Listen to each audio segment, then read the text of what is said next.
All right, so I have this diagram again, which was shown in the previous video about just introducing work and energy. We're going to focus on this concept of work. You can see work at the top and work at the bottom. What that means is, in physics, the term work means we're either adding energy to some sort of system, or we are removing energy from the system. So positive work means energy is added to the system. Negative work means energy removed.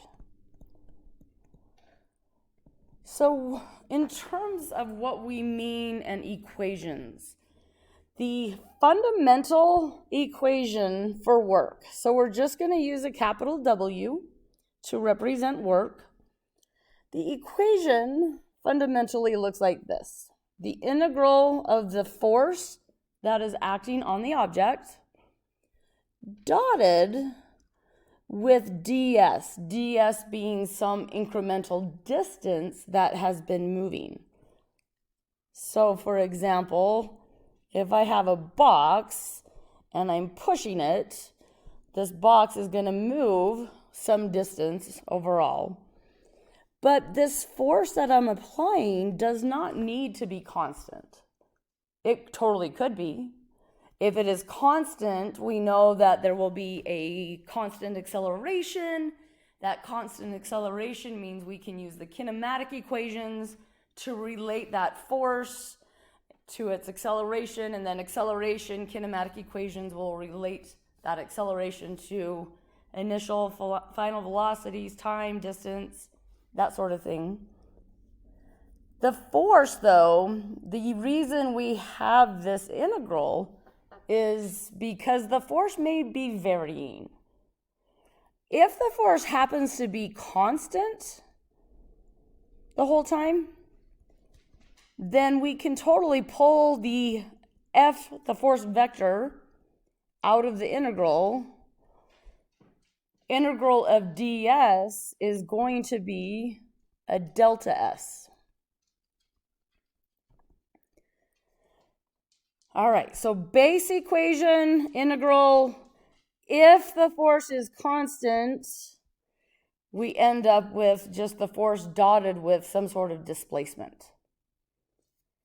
Now the dot product, this dot is a specific way of multiplying vectors. This dot means what we call the dot product. The dot product is a way of multiplying only the components of the vectors that are parallel to each other. So the dot product, I'm going to slide this over, multiplies the parallel components of the vectors. And I'll show you what I mean by that. And it gives a scalar answer. A scalar answer means there's no direction. It's not a vector. So work being positive versus negative, if you remember over to the left here, positive work we said means energy is going to be added to the system. Negative work means energy is going to be removed from the system. So positive does not mean in the positive x direction or positive y direction. It specifically means just energy is added. Negative work means energy is removed. So what we mean by this multiplying parallel components. So coming back to this idea of having a box, let's say I'm pulling with some sort of force. So maybe this is a wagon. I've got a couple kids in the wagon. I'm pulling with this force at some angle theta. I know the wagon, I'm assuming I'm pulling hard enough to make the wagon move to the right. Well, if we think about the free body diagram, I know you probably were hoping to never hear that word again, but here we go. So I have my force that I am pulling with at this angle, a normal force because this wagon is on a surface, force of gravity downwards, and some friction. It's rolling friction technically due to the wheels rolling on the sidewalk.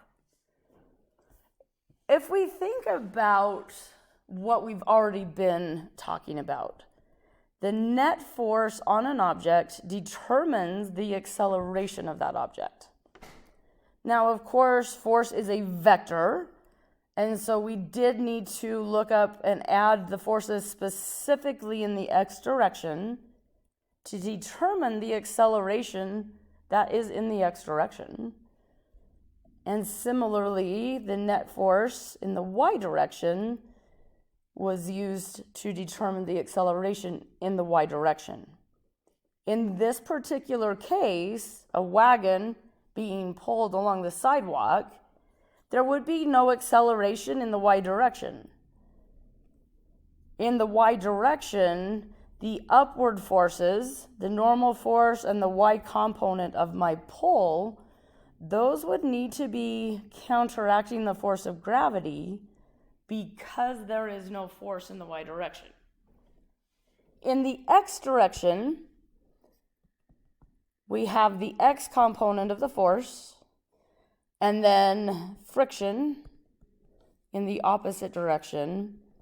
Those together would be the net force in the x direction. So we would set that equal to the mass times acceleration in the x direction. So this problem we can totally look at the way we've been looking at all along.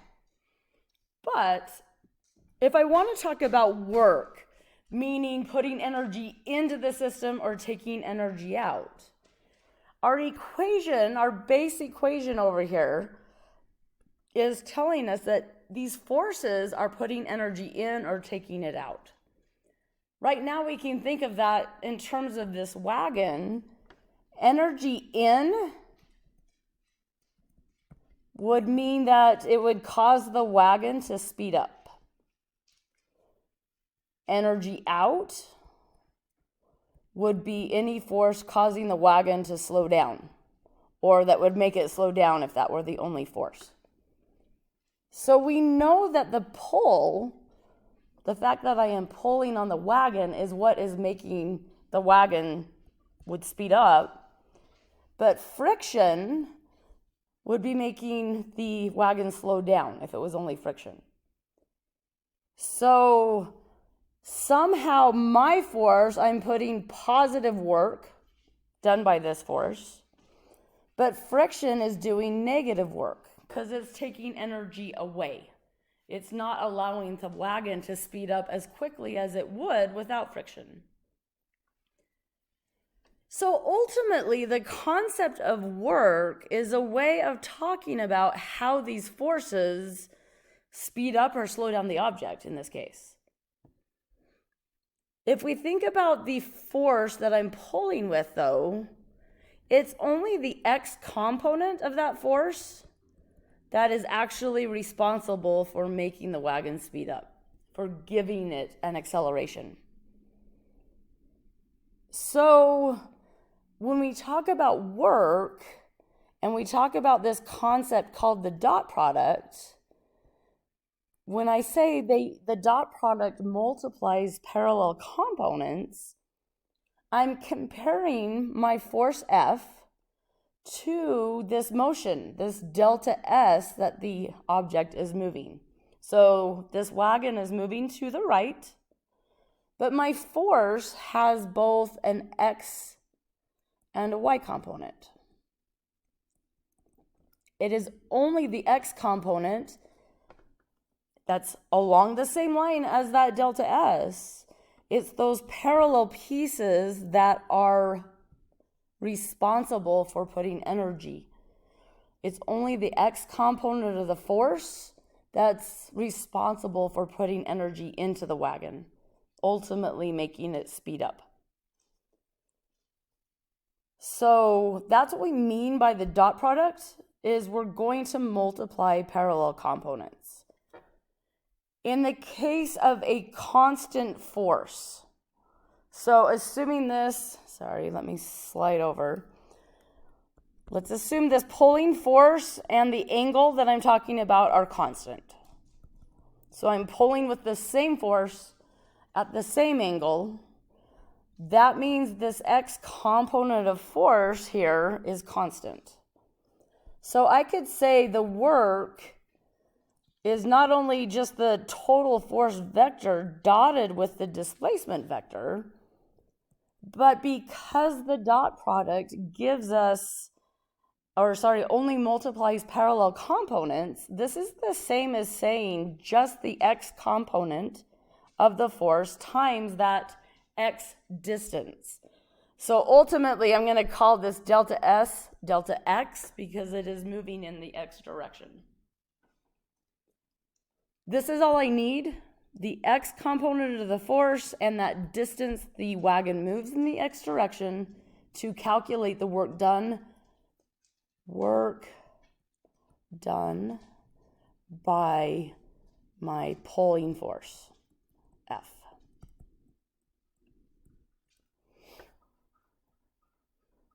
All right. If we go back to the free body diagram, though, we know this x component of force could be written as F cosine theta. If I put that in here, this is giving me the work done specifically by my pulling force. You will see in the test notes, and it's actually true for all dot products, that we can always write the magnitude of the two vectors. So the F and the delta S are the two vectors that we're dotting together. We can always generically write the dot product as the magnitude of the two vectors. So just how big is the force, how far is the displacement, the delta S, times cosine theta, where theta is specifically the angle between the two vectors.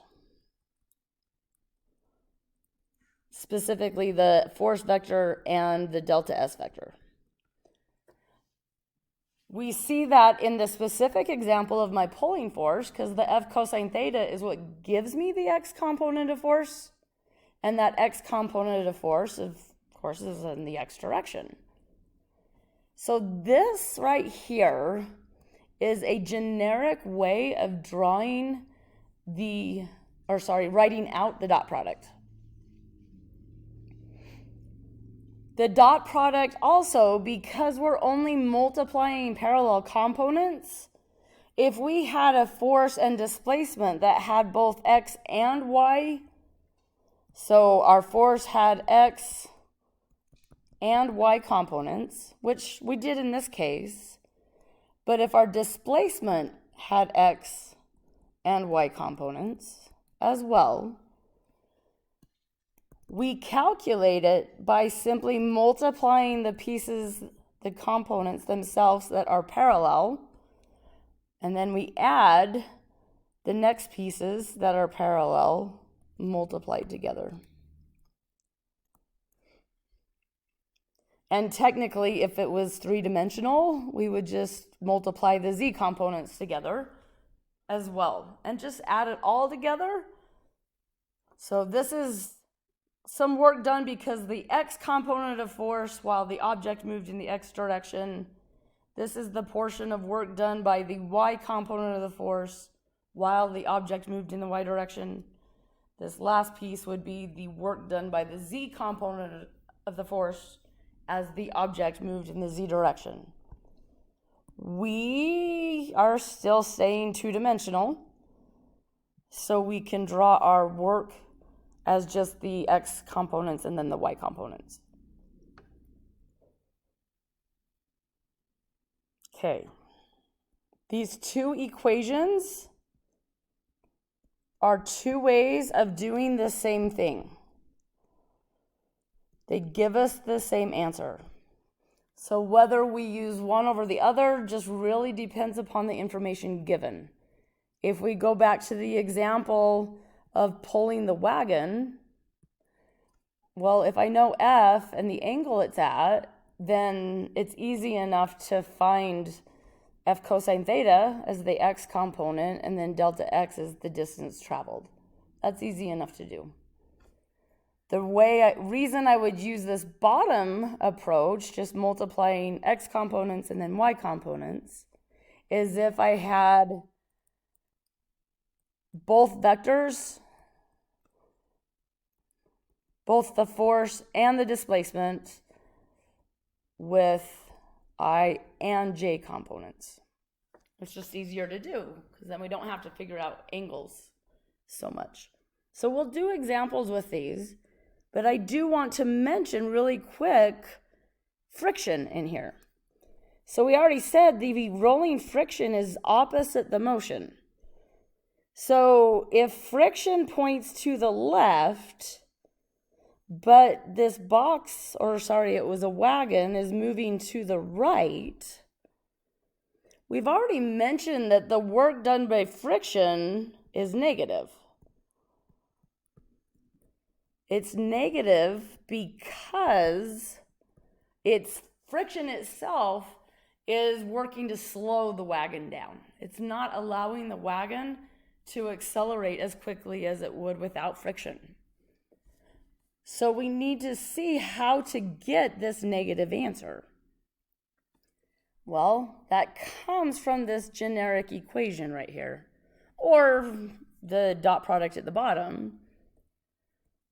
I would say the work done by friction, so lowercase f, the rolling friction, delta x is that distance the wagon is moving. The angle, when we say cosine theta, that needs to be the angle specifically if I were to draw the force and the delta x from the same point. It's the angle between these two. In the case of this rolling friction, the angle between those two vectors is 180 degrees. Well, the cosine of 180 degrees is -1. That's where we find that the work done by friction is negative whatever the magnitude of the rolling friction was times the magnitude of the distance moved. That would be the work done specifically by the friction force in this case. So we get the sign from that angle. Now, one other side note is the units. Since work requires a force, which we know is in newtons, times a distance of some sort, the units of work are newtons times a meter. We also call this a joule. We use a capital J to represent that. Joule is essentially our SI units for work, energy, since work is just causing energy to go either into the system or out. So joules is the unit that you will be seeing. Writing it as a newton times a meter is perfectly valid, but oftentimes we write it as joules. All right, so I'm going to walk through in the next video some conceptual concepts in terms of understanding what we mean by positive and negative work. Just quickly here, I want to summarize the equations we have for just finding work. The work done by a force. The fundamental equation is the integral of F dotted with ds. ds is our generic way of writing position. This could be a force times dx if the force is acting along the x-axis. It could be a force dotted with dy if the object's moving along the y-axis. We must integrate if the force is varying, if it's not constant. If the force is constant,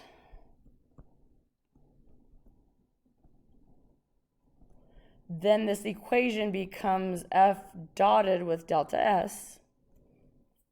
But again, we can write this as F, just the magnitude, the size of the force, times the displacement moved through, times the cosine of theta, or the x component of the force times the delta x distance moved, plus the y components times the y distance moved. And even though we're not doing 3 dimensions, I'm going to write it because if you go into statics, you will have 3 dimensions and you will see the dot product, though not necessarily in terms of work. So work is not the only equation that involves this dot product. Dot product. This is a specific way of multiplying vectors together. All right.